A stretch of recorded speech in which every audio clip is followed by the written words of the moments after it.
chuan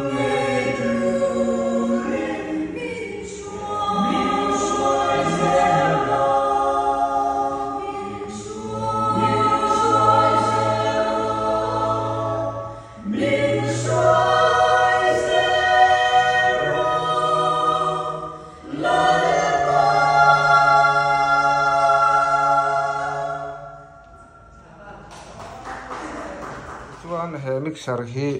seng khan India chhul chu kan India siam ani empo hi a India siam ani wang khan sit ngot tur ani lo ani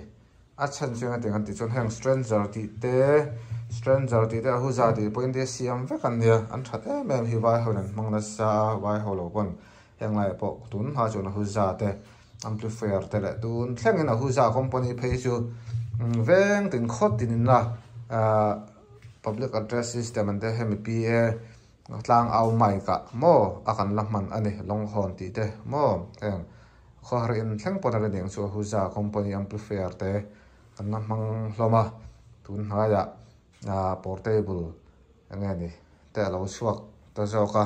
mara chu tam jok hian huza India siam te hi kan lamang na sa ne stranger ti te po ti kha kan soi tel lo kan ni chu ole he mixer hi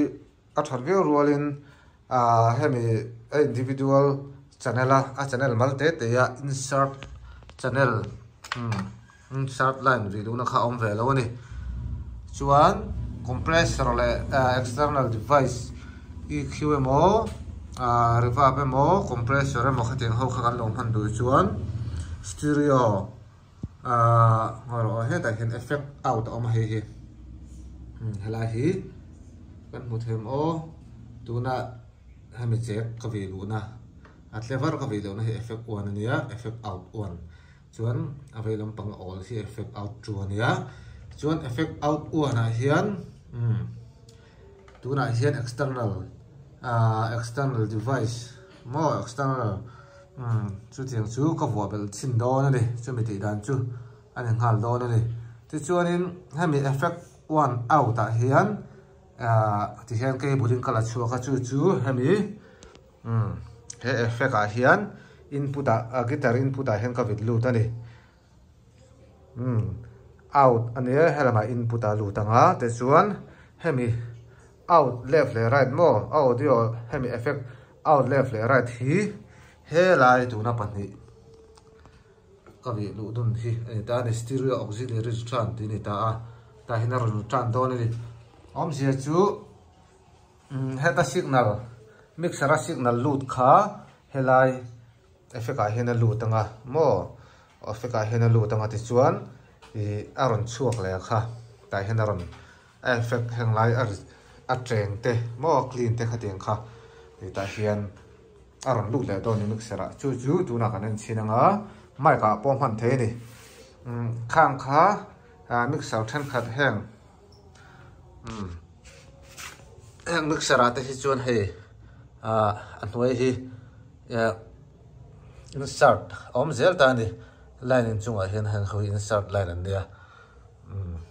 ti khan om zel ta ni hang ho hi mo hang zo hi insert kha an om zela hang ho mixer a hian maro chu India siama chuan hang ho hi ngai lo an ti niang chu chuan ron da lawa maro chu siang khan a master external man the tur khan an non siam thungta tuna chu kan ngai thla chinanga monitor soundbox a hin woofer soundbox me ga manga chu tuna hian mic ka thodang kan anang tuna hian clean sound a kada he effect tuna hian distortion azut na trenga kada chinanga khuda trenga ngang khon helai tang hian effect pek mai tur ani chan kan pe chawanga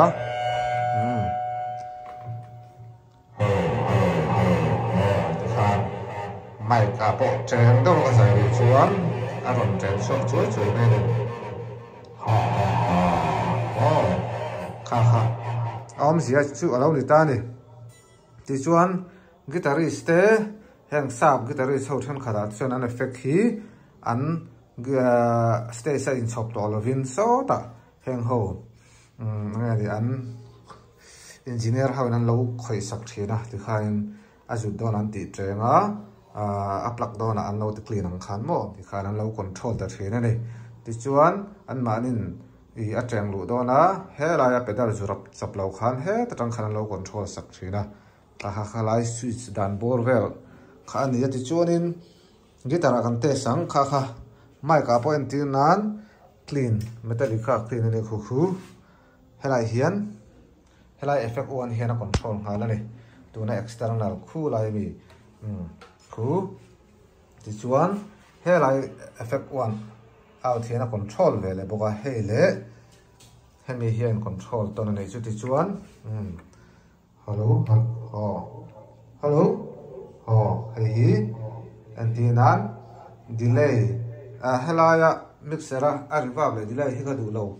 ti kha chuanin external reverb hawang chi te kha kan huwa belanga te khan a man dan chu lo ni ta ni chu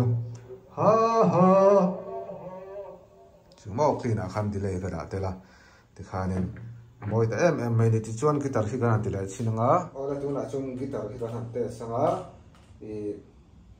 hemi nge ni insert channel ang khanin he effect kan hang don ta ni he effect hi emo compressor mo kha he channel hen kro hang du ta entin nge kan tho ti rang ti kha heng ho hian insert channel tin hen nei tak si lo wang khan chum ti dan chu tu na hian guitar hi kan vit lu ta hemi guitar hi he ke bun hi direct in helai mixer ta hen ka vit lu ta ni ti chuan helai effect hi mo guitar processor hi asu mang don ni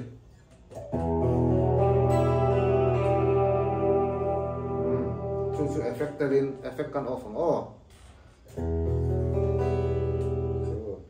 kan camera mai ni ta ro phei sela chu na siang la zo lang sound box ma hen nom sela ta ro fa le na zao chi khan ti khan le ti khan effect ka off ani tuna effect kan peng effect one mi effect one a output kan siama so mo kan thot tro chu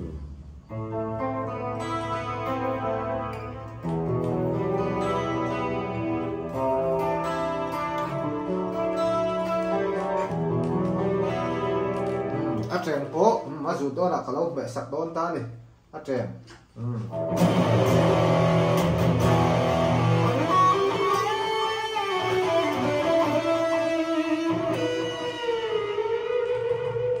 ti khan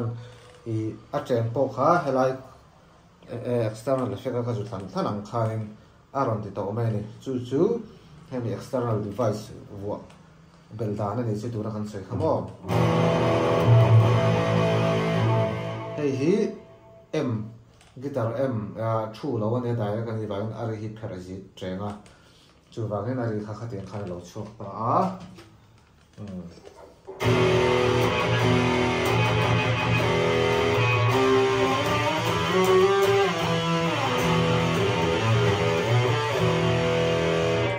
kha helai external heta changa man ki da na ya insert nei lo ma se external device hi aman vek thei helai chang khan na china ti ran ho chang khan ti kha chulai man dan chu ni ya helai he mixer disadvantage na pakhat ni ya ba chu thavia wa helai hen thil pakhat kan sei bel lokanga antinan live band kan lo zai don ta guitar effect processor kha pakhat chi kan nei ta ni ti chuanin tuna thlun chom dan karon anti rang khan ateng kha kan hla khan ateng ve manangai box sia mo khanga tak khan tuna mi kha tangkai ta ni tuna kan thun chom ang khan kan guitar effect pakhat kan nei chung kha kan thun chom anga ti chuanin antinan channel 1 a hena youtube pa channel 2 a ridiam mo khatiang khanin kan han vidlu tanga ti chuanin effect 1 kha kan han her sanga kan han penga an treng ve to mai do ne youtube pa le aridiam kha amara chu ai khiwaro kha chu inang lo de to po han du chuanin ami le hai ti ho te kha hanin pe nang lo ve dewila a volume rin zong te po a youtube pa ring dewanga aridiam an zoi dewang khatiang khanin khalai kha chu hi kan du dan da khan kan set to mai do ni ti kha effect hain de lo chang lak lo chang te om the ni ya khanga khan tu na miang kha tang kai em ni ti kha kan soi bel lo ni chu ti khanin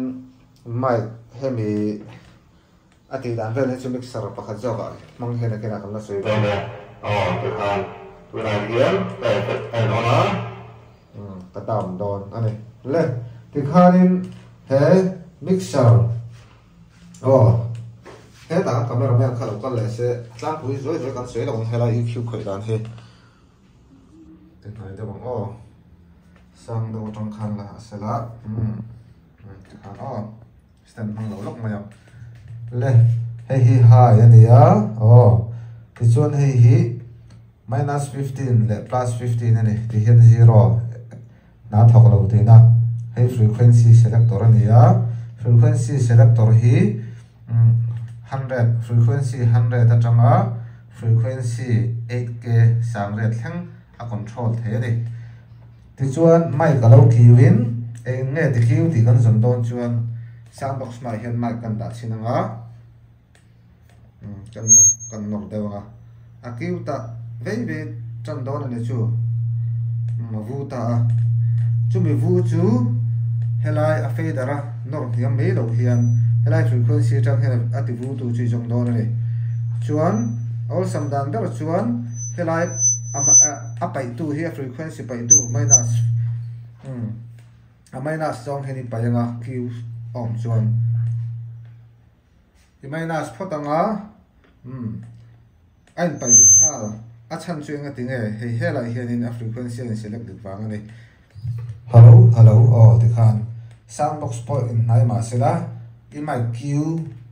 le vu pai tu kha ta tang I select a frequency is to select fu chuan tin pai nga frequency select fu chuan in mai khan nor na ang po ni la a q to dong lo ne ti kha khlai bor kha kan soi yang ana kina he chu detail chip zero chakin kha helai na ven the to lo kha so lampang a ven the to lo kha helai graphic EQ a chom an soi kha semi phong sonin aba khoi le thei ni aba control le thei ni ti te khan ya chu ba helai individual EQ a channel EQ la so la EQ te so man kop thiam kha angai em ani ti kha kan soi the tong le sela kan video te lo trong kai pui ngai ka be sia na kina sam na pang po hi sound engineer chu kan ni lo na ngin kan thiam ti mai la kan lo ton sia le ko san le ke gp ti chove le kan lo